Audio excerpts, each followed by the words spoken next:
रात के करीब 2 बजे काव्या अपने कमरे में सो रही थी।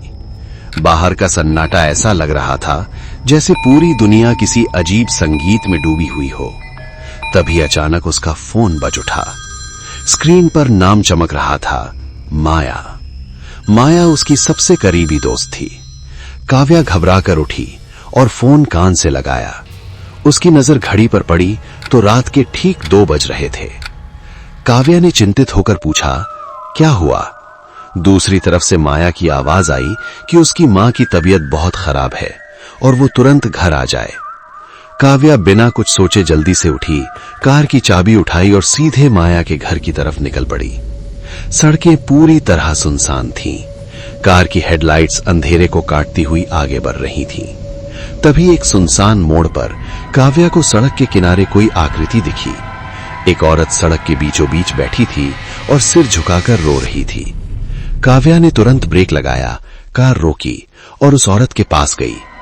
जैसे ही उस औरत ने अपना चेहरा ऊपर उठाया, काव्या का दिल एक पल के लिए रुक गया। वो माया थी। काव्या हैरान होकर बोली कि इतनी रात यहां क्या कर रही हो? माया ने शांत आवाज में कहा कि वो उसका इंतजार कर रही थी। काव्या ने फिर पूछा कि अगर उसकी मां की तबीयत खराब थी तो वो इस सुनसान जगह पर क्यों बैठी है? माया कुछ पल चुप रही, फिर धीमी आवाज में बोली कि शहर के पुराने थिएटर में धुरंधर नाम की फिल्म लगी है और वो उसे देखने चलना चाहती है। काव्या चौंकी क्योंकि उसने उस फिल्म का नाम कभी नहीं सुना था, लेकिन उसे नई फिल्में देखने का इतना शौक था कि जिज्ञासा उस पर भारी पड़ गई। दोनों कार में बैठी और शहर के उस पुराने थिएटर की तरफ चल पड़ी जो कई सालों से बंद माना जाता था। जब वे वहां पहुंची तो थिएटर की इमारत अंधेरे में खड़ी थी, लेकिन प्रवेश द्वार के ऊपर एक पुराना बोर्ड लाल रोशनी में चमक रहा था, धुरंधर। अजीब बात यह थी कि पार्किंग खाली थी, टिकट काउंटर पर कोई नहीं था और अंदर जाने वाला दरवाजा खुला हुआ था।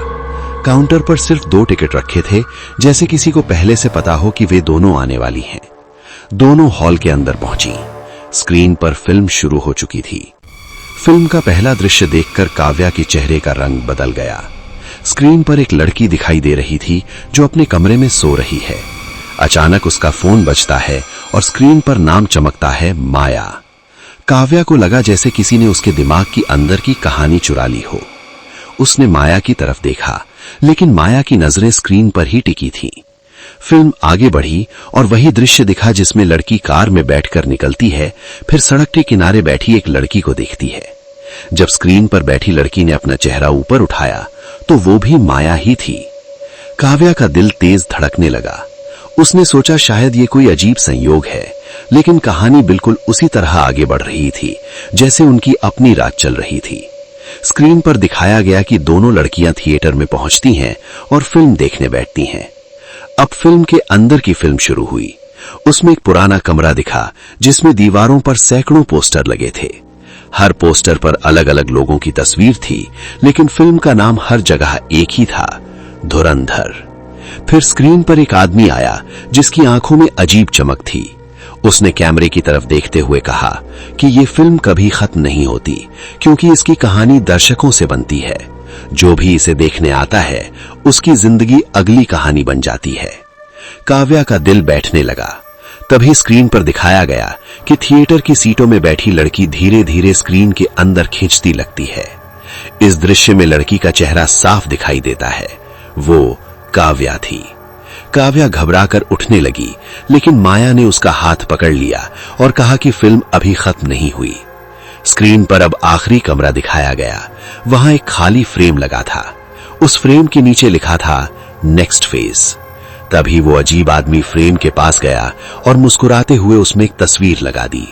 जैसे ही कैमरा उस तस्वीर पर जूम हुआ, पूरे थिएटर में सन्नाटा छा गया। वो तस्वीर काव्या की थी। काव्या का गला सूख गया। उसने माया की तरफ देखा, लेकिन माया की मुस्कान अब वैसी नहीं थी जैसी वो हमेशा देखती आई थी। माया धीरे से बोली कि इस फिल्म का असली मकसद किसी को डराना नहीं, बल्कि किसी को कहानी का हिस्सा बनाना है। फिल्म का आखिरी दृश्य शुरू हुआ। स्क्रीन पर वही आदमी फिर दिखाई दिया।